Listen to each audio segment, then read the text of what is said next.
ሰላም ጤና ይስጥልኝ ውድ 24/7 ዜና ተከታታዮቻችን፣ የሰዓቱን ዜና ይዤ ቀርቤያለሁ። እስከ ፍጻሜው አብራችሁን ቆዩ።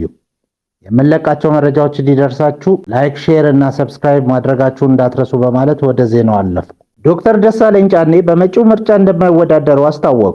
የአማራ ብሔራዊ ንቅናቄን በመወከል በባህር ዳር ከተማ ምርጫ ክልል ተመርጠው ላለፉት 4 ዓመት ተኩል በሕዝብ ተወካዮች ምክር ቤት የቆዩት ዶክተር ደሳለኝ ጫኔ በመጪው ምርጫ እንደማይወዳደሩ አስታወቁ። ዶክተር ደሳለኝ ራሳቸውን ለምርጫ በእጩነት ላለማቅረብ የወሰኑት ነፃ፣ ሰላማዊ እና ፍትሃዊ ምርጫ ለማካሄድ የሚያስችል ምቹ መደላደል ባለመኖሩ ምክንያት እንደሆነ ገልጸዋል። የእጩዎች ምዝገባ የጊዜ ገደብ ተራዘመ። የኢትዮጵያ ብሔራዊ ምርጫ ቦርድ ለ7ኛው ጠቅላላ ምርጫ ሲያካሄድ የቆየው የእጩዎች ምዝገባ ለተጨማሪ ቀናት መራዘሙን አስታውቋል። እስከ የካቲት 16 ቀን 2018 ዓ.ም ድረስ ተራዝሟል። ቀደም ሲል የካቲት 1 ቀን እንዲጠናቀቅ ታቅዶ ነበር። የመራዘሙ ምክንያት የፖለቲካ ፓርቲዎች ምዝገባውን በተቀመጠው ጊዜ ማጠናቀቅ አለመቻላቸውን ገልጸው ቦርዱን በጽሑፍና በምክክር መድረኮች በመጠየቃቸው ነው። በምዝገባው ሂደት ያልተሟሉ መረጃ ማቅረብ፣ የእጩ መረጃዎችን በተደጋጋሚ መቀያየርና የእጩነት መስፈርትን ያለማሟላት ችግሮች መታየታቸውን ቦርዱ ገልጿል። ምዝገባው ሙሉ በሙሉ በቴክኖሎጂ የታገዘ ሲሆን እስካሁን ባለው ሂደት 42 በተናጥል የሚወዳደሩ ፓርቲዎች፣ 15 በሁለት የተለያዩ ቅንጅቶች ያሉ ፓርቲዎች፣ አንድ ግንባር እና በርካታ የግል እጩዎች በሂደቱ ላይ ይገኛሉ። ቦርዱ የምዝገባ ሂደቱን ለማቃለል ያዘጋጀውን ድጋፎች እንዲጠቀሙ አሳስቧል። በነፃ የስልክ መስመር 7555 በመደወል እገዛ ማግኘት ይችላሉ። የምዝገባው ሂደቱን የሚያሳዩ ቪዲዮዎችና ማኑዋሎች ለፓርቲዎች ቀርበዋል። የሲስተሙ አስተዳዳሪዎች የሚሳተፉበት የድጋፍ ግሩፕ መኖሩን ቦርዱ አስታውቋል። የኢትዮጵያ ብሔራዊ ምርጫ ቦርድ ይህ ማራዘሚያ ፓርቲዎች የቀሩትን እጩዎቻቸውን መረጃ ሟልተው እንዲያቀርቡ እድል እንደሚሰጥ ገልጿል። በሌላ ዜና የሰይፍ አልኢስላም ጋዳፊ የቀብር ስነ ስርዓት በውጥረት ተጠናቀቀ። ባለፈው ማክሰኞ ባልታወቁ ታጣቂዎች የተገደለው የቀድሞ የሊቢያ መሪ መሐመድ ጋዳፊ ልጅ የሰይፍ አልኢስላም ጋዳፊ የቀብር ስነ ስርዓት በትላንትናው ዕለት በባኒዋልድ ከተማ ተፈጽሟል። በሺዎች የሚቆጠሩ የሟች ደጋፊዎች የሰይፍ አልኢስላም አስከሬን በይፋ ታይቶ ይረጋገጥ፣ ሳጥኑ ይከፈት በሚል ከፍተኛ ጥያቄ ቢያቀርቡም የጸጥታ ኃይሎች ሳይፈቅዱ ቀርተዋል። የቀብር ስነ ስርዓቱ በጠቅላይ ሚኒስትር አብዱል ሐሚድ ዲበይባ መንግስት ጥብቅ ቁጥጥር ሲያደርግበት ውሏል። ሰይፍ አልኢስላም በዚንታን ከተማ በሚገኘው መኖሪያ ቤቱ በድንገት መገደሉን ተከትሎ እስካሁን ገዳዮቹ እነማን እንደሆኑ አልታወቁም። ሰይፍ አልኢስላም በዓለም አቀፍ የወንጀለኞች ፍርድ ቤት ICC ይፈለግ የነበረ ቢሆንም በሊቢያ ፖለቲካ ውስጥ ዳግም ለመሳተፍ ሲንቀሳቀስ መቆየቱ ይታወቃል። የቀድሞ የሩሲያ ምክትል የፍትህ ሚኒስትር ሞተው ተገኙ። የቀድሞ የሩሲያ ምክትል የፍትህ ሚኒስትር ሰርጌይ ትሮፒን በሞስኮ በሚገኘው መኖሪያ ቤታቸው ሕይወታቸው አልፎ መገኘቱን የሀገሪቱ የዜና ምንጮች ዘግበዋል። የ70 ዓመቱ ሰርጌይ ትሮፒን አስከሬን የተገኘው በምዕራብ ሞስኮ በሚገኘው መኖሪያ ቤታቸው መታጠቢያ ክፍል ውስጥ ነው። እስካሁን ባለው መረጃ በሰውነታቸው ላይ ምንም አይነት የጥቃት ምልክት እንዳልተገኘ የድንገተኛ አደጋ ባለስልጣናት ገልጸዋል። የሞታቸው ትክክለኛ መንስኤ በመጣራት ላይ ቢሆንም የሩሲያ መንግስታዊ የዜና ወኪል TASS እንደዘገበው የወንጀል ድርጊት ስለመኖሩ የሚጠቁም ፍንጭ የለም።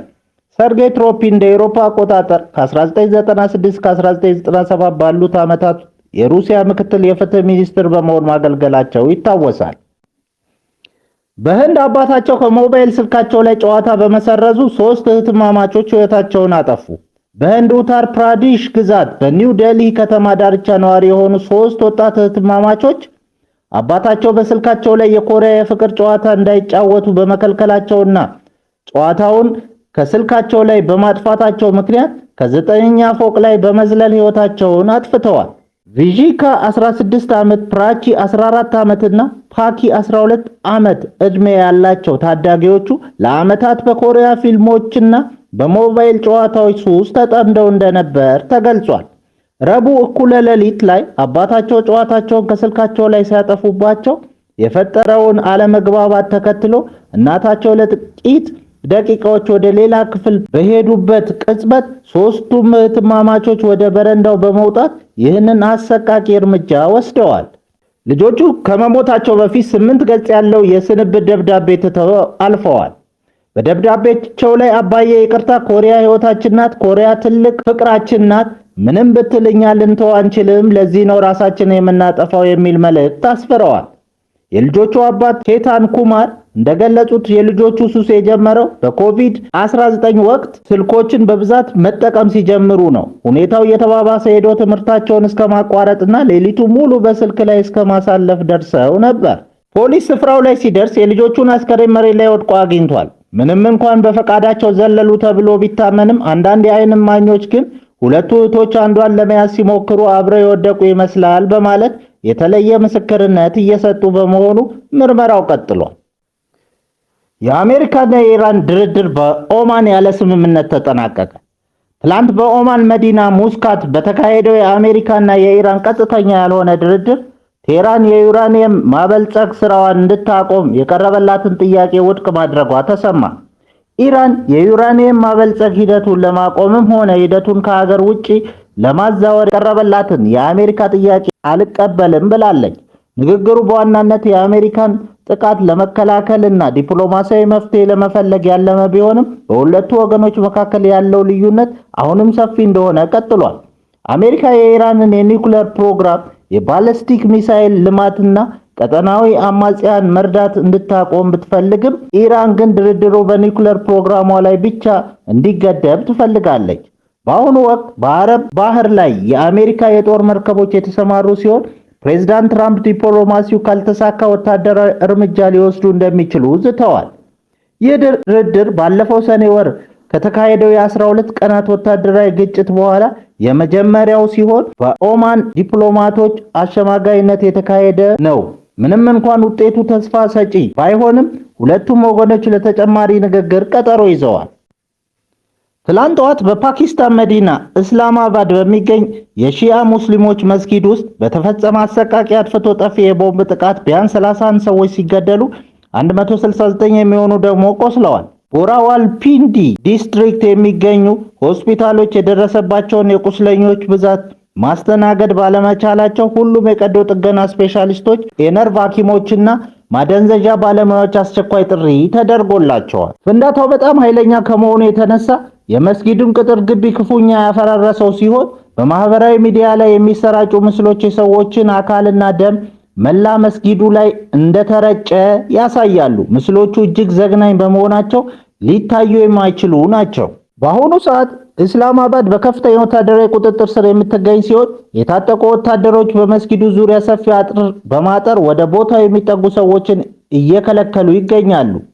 የፓኪስታን ምክትል ጠቅላይ ሚኒስትር ኢሻቅ ዳር ይህ ድርጊት አራዊትነት ነው ሲሉ የገለጹ ሲሆን ጽንፈኞቹ በፈጸሙት ጭካኔ ልክ ዋጋቸውን እንደሚያገኙ ዝተዋል። እስካሁን ድረስ ለጥቃቱ ኃላፊነት የወሰዱ ቡድን ባይኖርም ፖሊስ የጥቃቱን አድራጊዎች ማንነት ለማወቅ ሰፊ ምርመራ እያካሄደ ነው። በቻይና ሆቴሎች ውስጥ በድብቅ የተቀረጹ የግል ምስሎች ለወሲብ ድረገጾች እየተሸጡ ነው። የቢቢሲ የምርመራ ዘገባ እንደገለጸው በቻይና የሚገኙ በርካታ ሆቴሎች ውስጥ በድብቅ ካሜራዎችን በመጥመድ የደንበኞችን የግልና ሚስጥራዊ ጊዜያት በቪዲዮ በመቅረጽ ለወሲብ ድረገጾችና ለቴሌግራም ቻናሎች እንደሚሸጡ ተጋልጧል። በቀጥታ ስርጭት ላይቭ ብሮድካስት ከ180 በላይ በድብቅ የተጠመዱ ካሜራዎች ሆቴል ውስጥ ያሉ ሰዎችን ያለ ዕውቀታቸው በቀጥታ ለደንበኞች ያሳያሉ። ኤኬኤ በሚል ቅጽል ስም የሚታወቅ ግለሰብ በወር በ450 ዩዋን ክፍያ ቪዲዮዎችን ለሺዎች ለሚቆጠሩ ተመዝጋቢዎች እንደሚያሰራጭ ተደርሶበታል። በሺንዞን ከተማ ውስጥ ከትዳር አጋሩ ጋር ሆቴል ያረፈ አንድ ግለሰብ የራሱና የባልደረባው ምስል በድብቅ ተቀርጾ ቴሌግራም ላይ ተጭኖ በማየቱ ከፍተኛ የስነ ልቦና ቀውስ ውስጥ መውደቁን ገልጿል። ካሜራዎቹ በሆቴል ውስጥ ባሉ የአየር ማስተካከያ እና በኤሌክትሪክ መስመሮች ውስጥ እጅግ በረቀቀ ሁኔታ የሚደበቁ ሲሆን አንዱ ቢነቀል እንኳን በጥቂት ሰዓታት ውስጥ ሌላ እንደሚተካ ታውቋል። ምንም እንኳን ቪዲዮዎቹ እንዲጠፉ ሪፖርት ቢደረግም ቴሌግራም ለጉዳዩ ፈጣን ምላሽ ባለመስጠቱ ምስሎቹ ከኢንተርኔት ላይ ሙሉ በሙሉ ለማጥፋት እጅግ አስቸጋሪ እንደሆነ ተገልጿል። ክቡራን አድማጮቻችን ለሰዓቱ ያላቸው ዜናዎች በዚህ እናበቃለን።